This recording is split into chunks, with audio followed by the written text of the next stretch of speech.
First top 10 matchup for Michigan State at the Breslin Center since 2019 meant a lot of eyes around the country were watching this one as undefeated number 4 Duke took a visit to take on undefeated number 7 ranked Michigan State.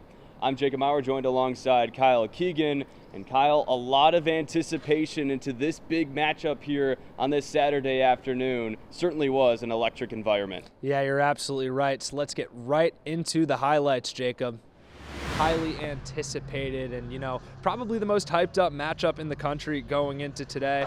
Michigan State, they started off cold from the field. Duke hit 4 3-pointers in the first 5 minutes to take an early lead, but the Spartans offense got going after Jackson Kohler hit this 3-pointer. That, the first of 4 he would knock down for Michigan State in the first half. He had the game high going into the break with 12, and the Spartans started 0 of 4 from beyond the arc, but finished 6 of 13. So they went 6 for 9 after Kohler hit that first one. And Duke, they led for a good portion of that first half, but after Kohler started knocking down those shots, the Spartans were able to take the lead. And another reason why they were able to keep Cameron Boozer quiet going into the break. Only 2 points for him, leading to a Michigan State 34-31 lead going into the half. Yeah, 3-point advantage for Michigan State in that first half. To the second half we go, where Michigan State started as strong as they finished. An alley-oop dunk from Jeremy Fears to Carson Cooper. Cooper had an excellent game in this one, a double-double for him, 16 points and 16 rebounds. But past this point, the Duke star really woke up. Yeah, you're absolutely right. Cam Boozer, who only had 2 in the first half, had 16 for a game total of 18 to finish off. And he had some big sequences, Jacob. Jordan Scott hitting these back-to-back threes for the Spartans to make it 45-40 Michigan State at the time. Timeout John Shire. Cam Boozer comes out of it, gets a bucket to go, then hits an NBA range level 3 to tie it back up at 45. And Jacob, that's really the kind of game it was. Lots of ties, lots of lead changes. It was back and forth throughout the second half, but ultimately Michigan State's offense stalled between the 5:50 and 50-second mark. Went almost 5 minutes there without scoring a field goal, and Duke answered the task. It was 55-55 going into the final 2 minutes. Cam Boozer hit a couple big free throws. Then on the ensuing Duke offensive possession, 3 free throws for Evans. He knocks down all of those. So that's 5 for 5 for Duke. Michigan State was able to get a bucket from Carson Cooper down the stretch to cut it to 3.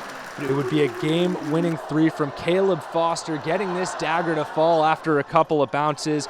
That put Duke up 63-57 with 16 seconds to go, and the final score would be Blue Devils 66, Spartans 60, with Michigan State coming up short with their first loss of the season. Yeah, disappointing for the Spartans for sure. Felt like they were in this game the entire way, but Duke, in the last couple of minutes, when it really counted, showed their true colors. Tom Izzo reflected on this loss for Michigan State, saying a lot of the blame was on himself.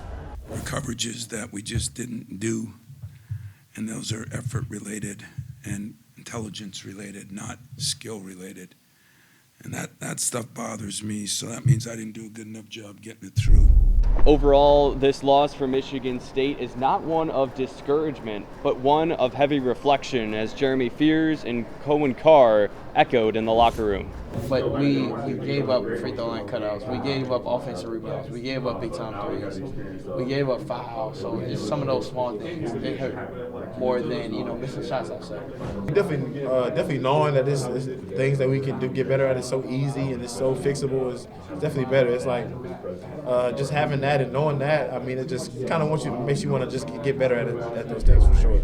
Tough one for the Spartans, Jacob. Their first loss of the season, their first loss since last March. But ultimately, it comes in a week where they got to win against Iowa. So they're up to 8-1. They're 1-0 in Big Ten play. They've got a week off of rest now before next Saturday they head to Bryce Jordan Arena to take on the Penn State Nittany Lions. Yeah, Michigan State will continue Big Ten play next week after finals week here at Michigan State.